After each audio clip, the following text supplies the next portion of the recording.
Hello, friends of the CAREOSITY universe. This is Jeremy Watkins. I am your host of the CAREOSITY CARECAST. Thank you for joining me today. Today, I want to talk about a few things that people are looking for when it comes to caregivers. There are three major things that I have found that people are looking for and that they absolutely need, even if they don't know that they're looking for these things. So stay tuned and we'll talk about it.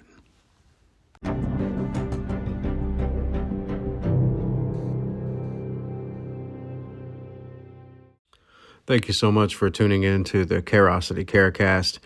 Again, I am Jeremy Watkins, your host. Today I want to talk about what people need from caregivers. There are three main things that I have learned and seen that people need from caregivers. Even if they don't know that they need these three things, this is what they need. So without further ado, the first one is quality of care. There are many aspects that go into quality of care. The first is experience. People need caregivers that have experience, or at least caregivers that are educated in caregiving. See, you can have a new caregiver as long as they know the basics of caregiving, as long as they understand what caregiving is. So experience and education go hand in hand with quality of care. Experience and education in safety. Safety for fall prevention and supervision. Caregivers need to understand that safety is of utmost importance. And there's a lot that goes into safety, and we'll talk about some aspects of safety. But for this particular part, I want to talk about fall prevention and supervision. People need caregivers who understand that safety is very, very important, especially in a private home setting.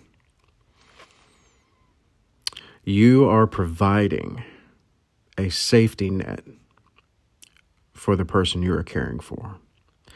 They need and deserve your constant supervision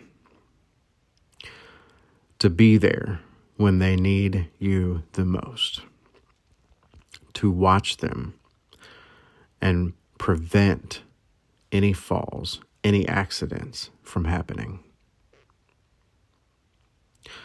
Next on my list is personal care. And this includes incontinence care, grooming, showering, bathing, dressing. Personal care. People need caregivers who are well experienced and educated in personal care. Personal care is extremely important. And that's why I have that thirdly on my list, because it prevents skin breakdown. It gives the person you're caring for, it gives them a dignity, gives them dignity in their life to know that they look good and that they're being well taken care of, that they have clean clothes on, their body is clean, their hair is combed, their face is shaved. It's all part of creating dignity in their home. Fourth on my list is management. Medication management is very important as well. You need to know how to organize medications Organization is very important, and that includes knowing what the person you are caring for, what medications they take, how often they are taken, if they're scheduled or if they're PRN. PRNs means as needed. And to be able to organize those medications to better assist the one you're caring for with taking those medications. And you'll need to know the needs of the person you're taking care of in order to assist them, to give them quality of care. Some medications they may be able to take on their own. Some medications they may need assistance with, such as inhalers or eye drops. But they may be able to take pills. You should know if some pills need to be crushed or cut in half, if they need to be given in yogurt or applesauce so they can swallow better, and accuracy of medication management. Make sure you are being 100% accurate with what medication you're giving or assisting with, when it's supposed to be given, and how you need to assist. If you're not accurate with your medication management for the one that you give care to, there could be serious consequences. There could be an overdose, or there could be a medication that is supposed to be taken that has not been taken. So medication management is extremely important. Next on my list is housekeeping.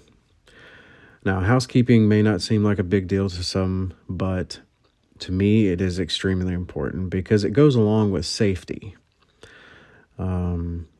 Housekeeping is a safety measure for also fall prevention and supervision.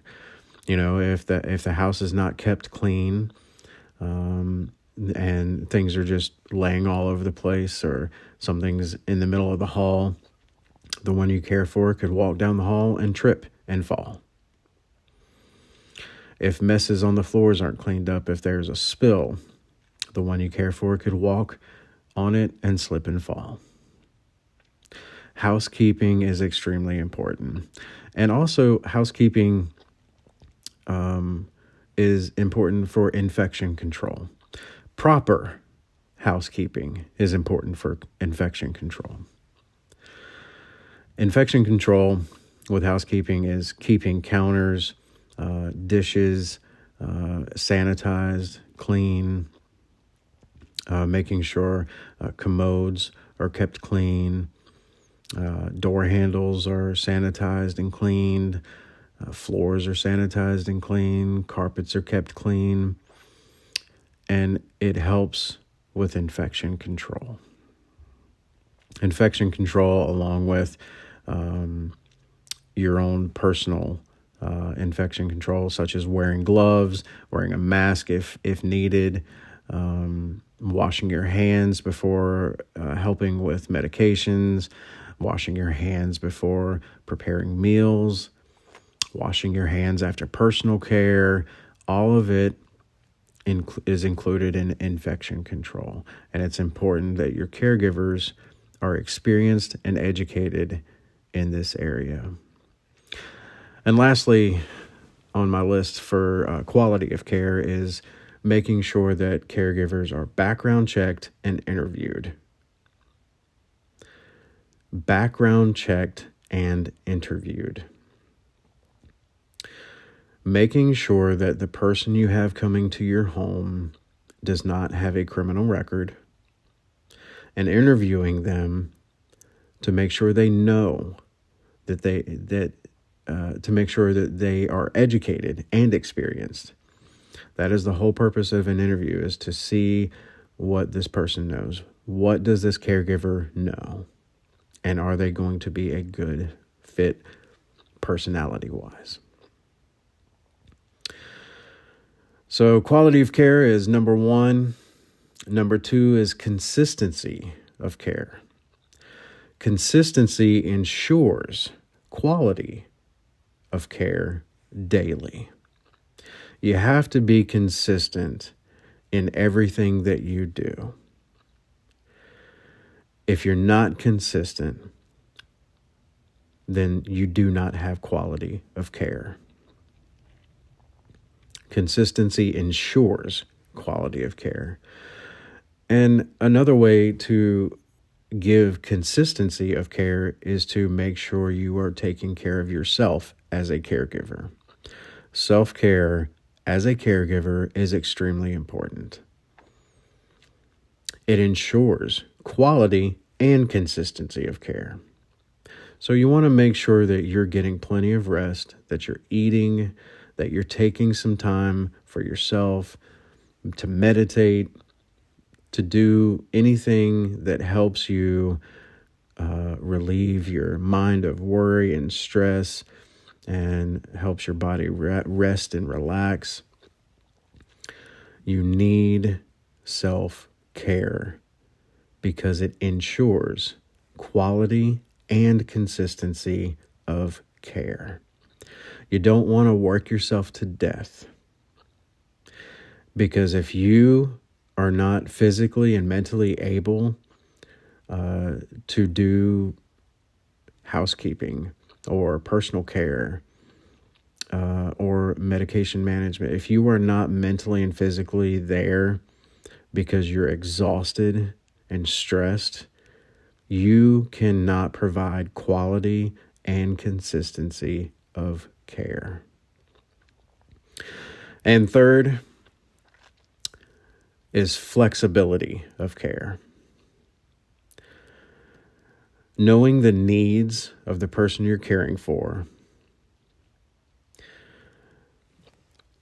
How do you get to know the needs of the person you're caring for? Well, of course, when you meet someone that you're giving care to, or if you're a family caregiver, you need to, and you think you may know your loved one that you're going to be caring for, think again, because you need to do an assessment immediately.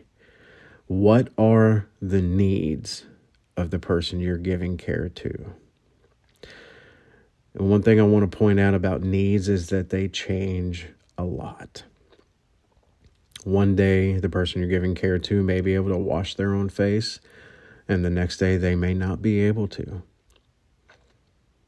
So keeping consistent knowledge of the needs that you're giving care of, keeping consistent knowledge of the needs of the person you're giving care to is extremely important. And you have to be flexible in that area. You have to be flexible enough to know that the needs are going to change, and they will change. That is a guarantee. So you can do assessments on a weekly basis or a monthly basis, however you want to do it, but make sure assessments are being done. And if you don't know what to assess for, call a home care company and ask them, what should I assess my grandma?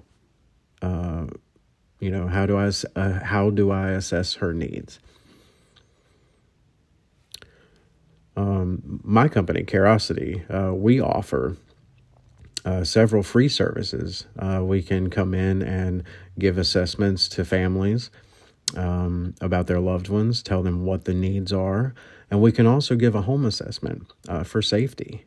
If the needs of the person they're giving care to, if they need a walker or a wheelchair or grab bars to help with mobility, or if they even need a hospital bed, we can come into the home and we can assess what is needed, and we can assess the person's needs.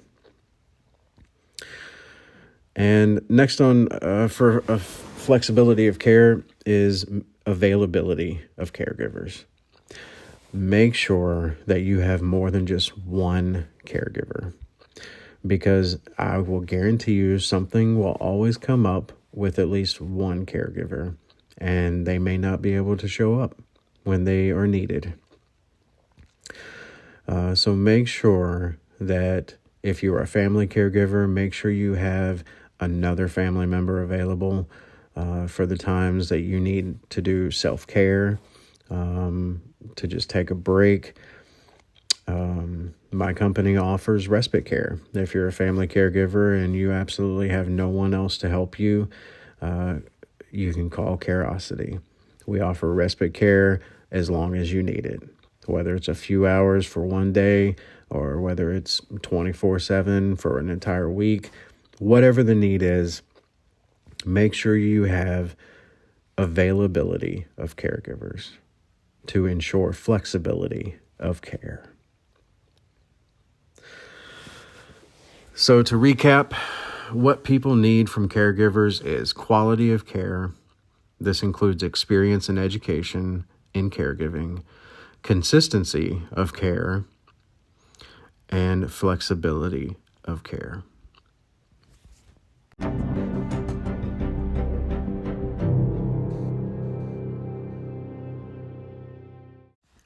Thank you so much for listening to today's episode of the CAREOSITY CARECAST.